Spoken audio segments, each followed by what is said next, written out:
देखिए, ये ऐसा विषय है कि कोई व्यक्तिगत रूप में कुछ नहीं कर सकता है। अगर विवाद चल रहा है, विवाद के बाद पुरातत्व विभाग हमारा है या और विभाग है, उसको उसको देखेगा। देखने के बाद जो सर्वे होता है, सर्वे के बाद जो निष्कर्ष निकलता है, उसके आलोक में कोई कार्रवाई होती है। तो क्लेम करना कोई बड़ी बात नहीं, कोई भी क्लेम कर सकता है। राम मंदिर का निर्माण होने के समय में भी पहले यही हुआ था, लेकिन फिर बाद में कोर्ट ने कहा आज वहाँ हो गया।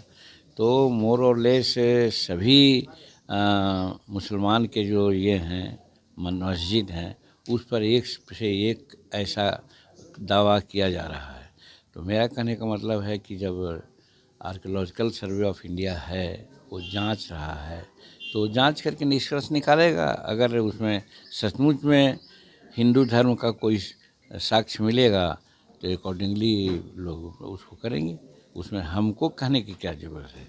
हम कुछ भी कहते हैं, यही कहते हैं कि दोनों पक्ष को जब विवाद हुआ है तो विवाद करना नहीं चाहिए। आज की बात नहीं है, सैकड़ों वर्ष की बात है। पहले कहाँ लोग सोए हुए थे, आज क्यों ऐसी बात कर रहे हैं। लेकिन उसके बाद भी अगर है तो हम लोगों को आर्कियोलॉजिकल डिपार्टमेंट या सर्वे ऑफ इंडिया है, उसके रिपोर्ट को और फिर न्यायालय में लोग जाएंगे ही निश्चित रूप में, उसके निर्णय को मानना चाहिए।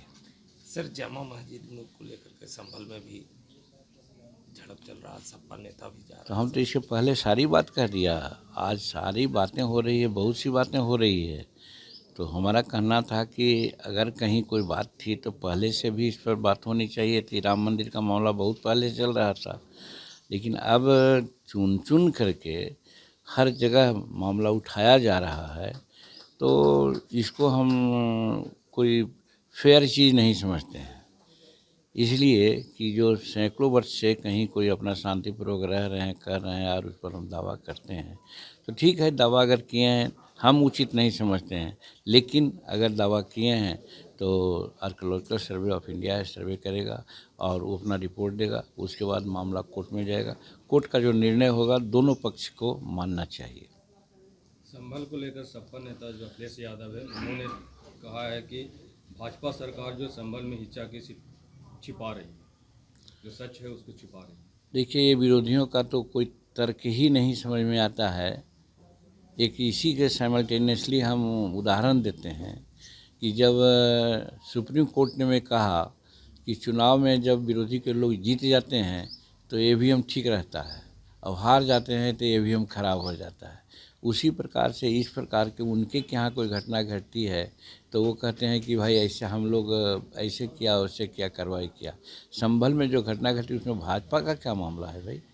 और देश के सत्ता में है भाजपा, एनडीए के लोग हैं, वहाँ भी हर तरह से इंक्वायरी चल रही है, हर तरह से जांच चल रही है और बहुत लोग कोर्ट के चक्कर में या कानून के परिधि में लाए गए हैं।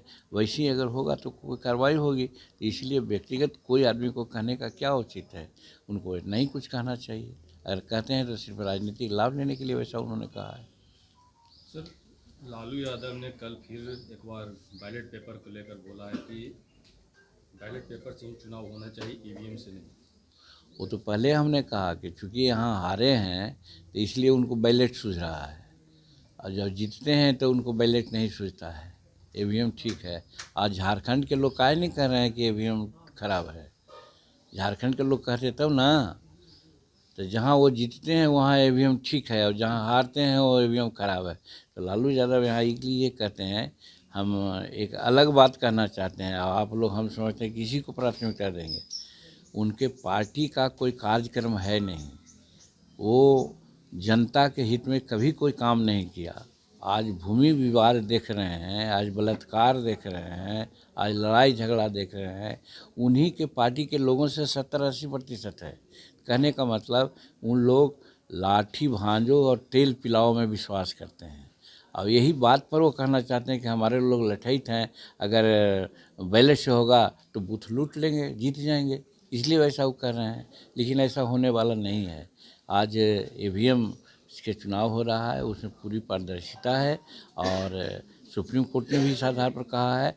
तो अपने मन से बात चलाने के लिए लोग करेंगे तो ये विरोधी का कार्य नहीं है।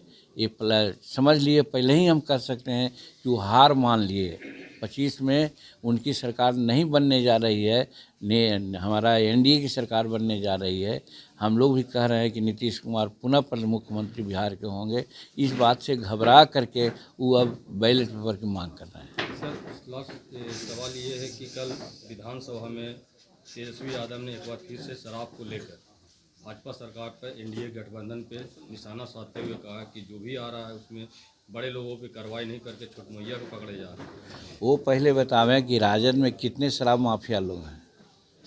एक से एक हैं, नाम हम नहीं बताना चाहते हैं, लेकिन शराब माफिया की अगर बात की जाएगी तो अधिकांश लोग उन्हीं के आदमी शराब माफिया हैं। तो चोर मचावे सो और। सर डिप्टी सीएम शिंदे अब के लिए शिंदे ने भाजपा को ना बोल दिया, उसमें मुश्किल में डाल दिया भाजपा को। नहीं, वहाँ स्पष्ट है, हमको जो मालूम है, क्योंकि वहाँ की राजनीति हम नहीं जानते हैं।